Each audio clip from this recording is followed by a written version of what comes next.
Hello, Ugly Mug fans. I'm here today and I'm really excited about this chat because I am joined with one of my professors, actually. Her name is Miss Missy LaBorde. Some of you may know her, and if you do, you know that she is very involved and very knowledgeable in the world of public relations.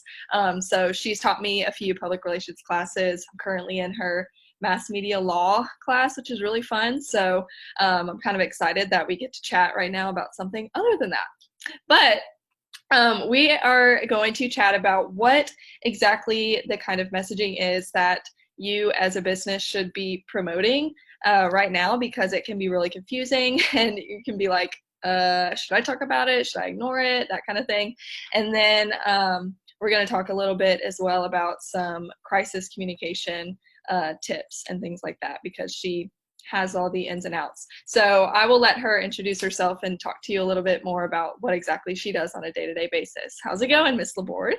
I'm good. My name is Missy LaBorde, like Lydia said, and I'm an associate professor of communication out at LSU Alexandria.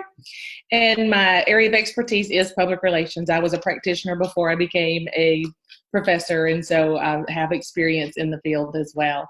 And it's interesting times that we have right now because, we always talk in class about how you need to have a plan, and that plan needs to be updated and ready to go. And I don't know that anybody actually saw this particular thing coming, but public relations is the same though. Public relations is the same no matter what the environment is. It's about mutually beneficial relationships between an organization, whether that's somebody who also offers a service or a retail business or an educational facility, a healthcare facility. Public relations is all about the relationships. You have other parts that fall in, like the advertising and the marketing and all those things, but the PR part is inherently the same. And so that's what people need to remember. Hopefully, businesses have strong relationships with those different publics that they serve, whether it's their customers or their users or that you provide a service. So hopefully this is just using some different tools to get to your clientele, your clients, your patrons, whatever they may be. So hopefully that's in place for most people. Yeah, I do remember when we went over the definition of public relations in class, I was actually kind of surprised at that mutually beneficial relationship aspect, just because I feel like normally people view public relations as someone talking to the news, spouting off something about a new product or a new thing that just came out. But I love that idea that it goes both ways, and if it doesn't, then there's something that needs to be fixed.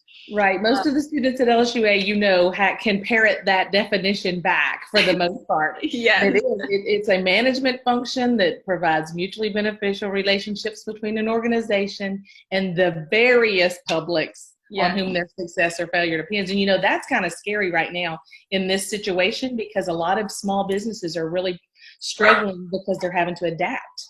Yeah, that's my dog in the background, so I apologize. She keeps barking.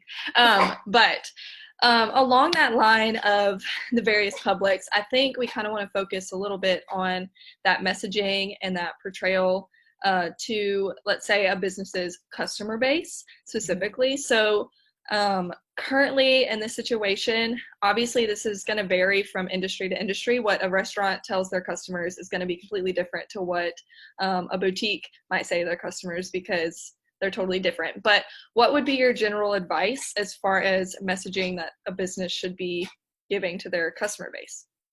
Well, you always want to pay attention to your customers, no matter what the situation. But this is a situation that we can't ignore and just say, oh, we're not going to acknowledge that. Everybody is anxious. The whole world is anxious right now. So I think it would be naive and disingenuous if you didn't acknowledge that things are different right now. I think the message should be hopeful. I think it should be concrete. If you have a business, maybe adapt to where if you have a retail business, say a small boutique, and you can't have people in your store. So you want your messaging to be, we're still here. We are still here for you. Perhaps you could move your sales online, whether, you have a website or not. It might be something bigger to develop there. But you can always do something on Instagram or something like that. But be relevant right now. Don't ignore what's going on around us, because we're all in this together.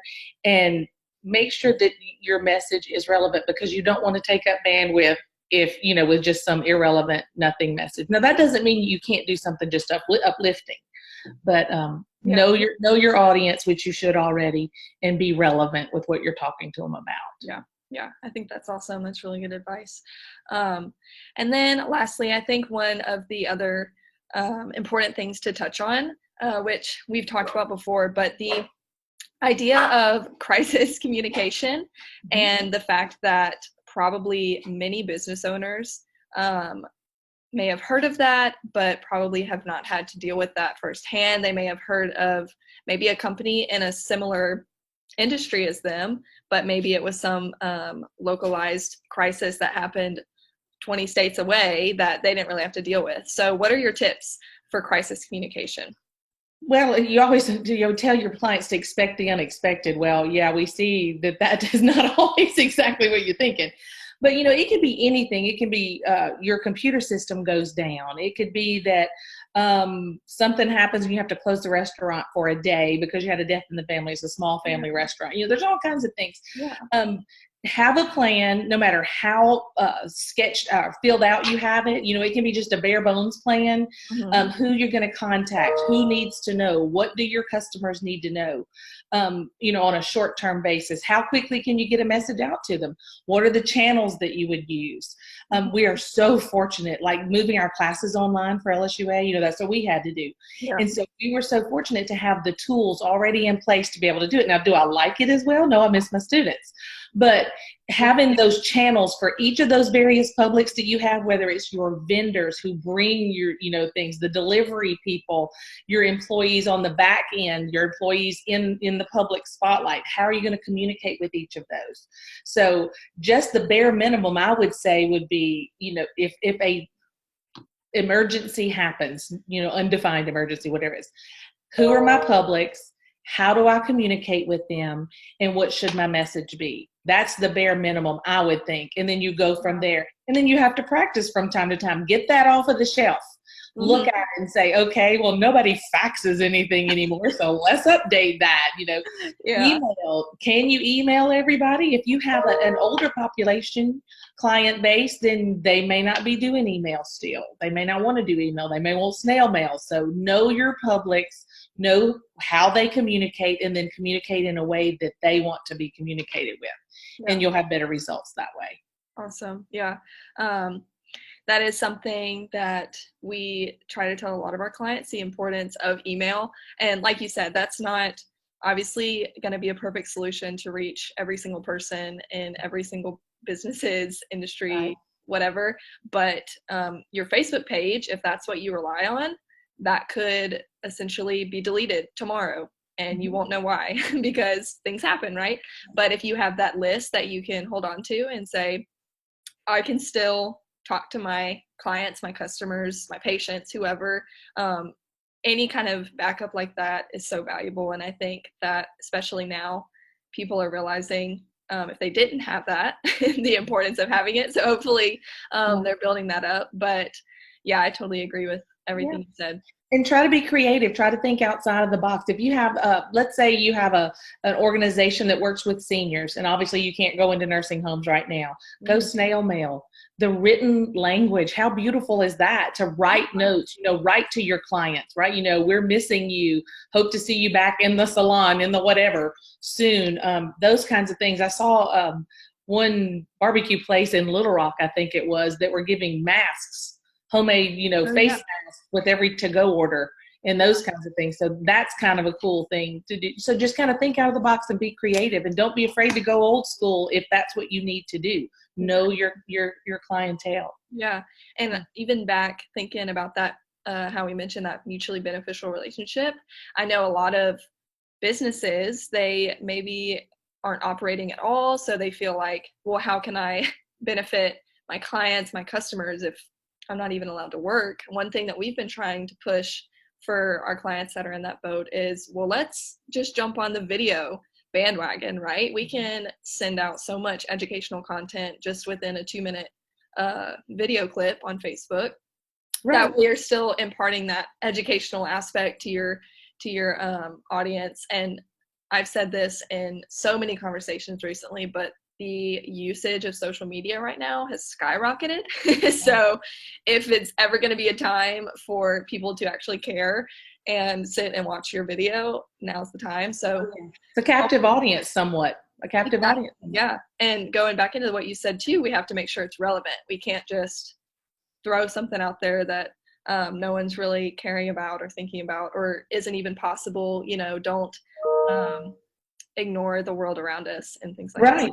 And be creative. Don't be afraid to, if you have a small business that's a restaurant, you can only do takeout. Do something cool to get them in there, like the mask or whatever. Yeah. Bring it to their car. If you have a business that really is closed and can't work right now, I like the idea of encouraging people to buy gift certificates to use later, so there's still some income coming in. Those kinds of things. And we have to, those businesses that we support, our clients, those that we have to support them right now, because they're going to need us. We don't want anybody to not be coming back after this is over. Definitely. And so, I would be very sad if my favorite, small boutiques weren't open when everything gets back over, or my favorite restaurant. I would be very sad. So I have to support them because I know they're going to support me in the future. Exactly. Yeah. Awesome. Well, thank you so much for imparting some knowledge on us. I hope that this was educational and beneficial to anyone that got to watch. Do you have any parting words for anyone watching? No, just we're all in this together, and it is all about being mutually beneficial in all of our relationships, not just our business relationships. So yes. Definitely we're better together. So I'm saying let's move on and get this over with. Stay at home and treat your customers and your clients well. Yes, I agree. All right. Thank you so much for chatting today with me, Miss LaBorde. Again, hope all of you watching have a great rest of your day. If you have any questions, just leave them in the comments and we will be sure to get back to them. All right. Bye, guys.